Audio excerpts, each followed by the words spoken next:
pour ces mots gentils. Et je rebondis d'ailleurs sur ce qu'il a dit pour vous prier de m'excuser parce qu'après mon intervention et les réponses que j'obtiendrai, je devrais me retirer. Je suis en retard de plus de 2 heures pour un événement, et même 2 événements que je dois présider. Voilà. Je reviens, permettez-moi, encore sur le monnayage, parce que une de mes représentantes, qui est aussi candidate à la députation nationale, a été plaidée pour quelques-uns de ses électeurs dont la carte a connu des problèmes de défectuosité. Et là, malheureusement, et c'est vraiment scandaleux, des agents de la CENI lui ont exigé de l'argent. Donc, à raison de 10 000 francs congolais par duplicata. Je vous prie, Monsieur le Président, de tout mettre en œuvre pour non seulement définitivement éradiquer ce genre de pratique, mais aussi trouver ce genre de responsables et de les sanctionner sévèrement, parce que ça commence comme ça et on ne sait pas comment ça va finir.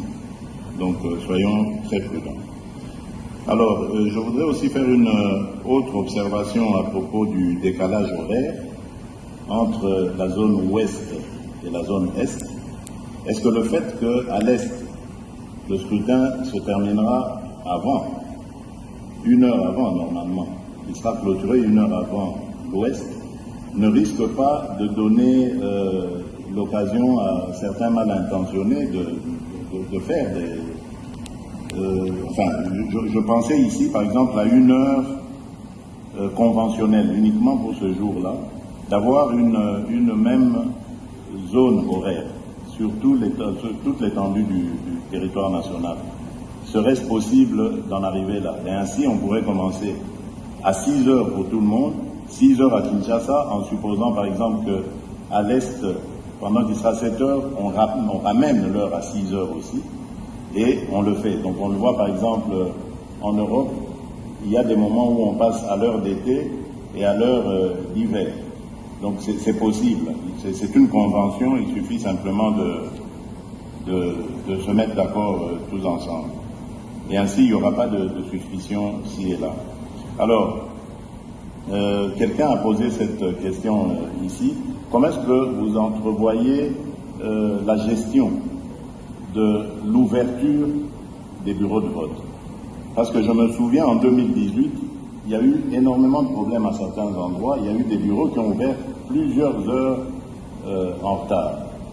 Et surtout, lorsqu'il y a des intempéries, comme la pluie, ça emmène aussi encore ce genre de retard. Est-ce que vous êtes suffisamment paré à de telles éventualités et est-ce que nous pouvons espérer que tous les bureaux de vote ouvriront à la même heure leurs portes?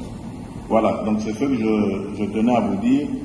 J'attends donc votre réaction, Monsieur le Président, avant de pouvoir me retirer. Je m'excuse en tout cas encore une fois auprès de mes collègues candidats, mais le devoir m'appelle.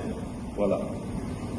Excusez-moi, Monsieur le Président, puisque le candidat numéro 20 va partir et que je prévoyais de poser une question de régularité et d'égalité qui est en rapport avec le pouvoir qu'il exerce encore, et je voudrais, Monsieur le Président, que dans le cadre de la régularité du principe d'égalité, nous, les candidats présidents de la République, on devait bénéficier des mesures de sécurité que doit nous garantir le président de la République sortant.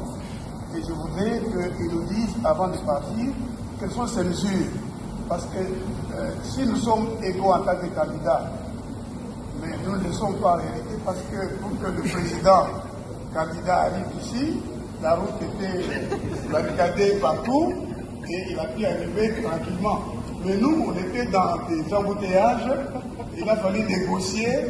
Mais si, dans le cas des mesures qui sont prévues, on peut nous assurer aujourd'hui que nous aurons le nombre de gardes, mais aussi un véhicule pour les policiers qu'on aura, un véhicule gyrophare pour nous ouvrir la route. Pendant le temps que nous sommes candidats, ce serait juste, ce seraient des petites mesures qui réaliseraient l'égalité. Je pense que le président de la République sortant qui a encore le pouvoir peut nous les garantir à tous pour réaliser cette régularité et cette égalité. Je vous remercie. Heureusement, pas moi qui organise cela. Je crois que c'est le ministère de l'Intérieur. Sous vos ordres. Aussi les comportements de gouverneurs dans des provinces qui interdisent le meeting, le réunion. Si les chefs de l'État, les présidents... S'il vous plaît, suivons l'ordre, je vous en prie. Nous demandons à son Excellence, Monsieur le Président de la CENI, de répondre à la question qui a été posée. Et je voudrais vous proposer, avec tout le respect dû à votre rang,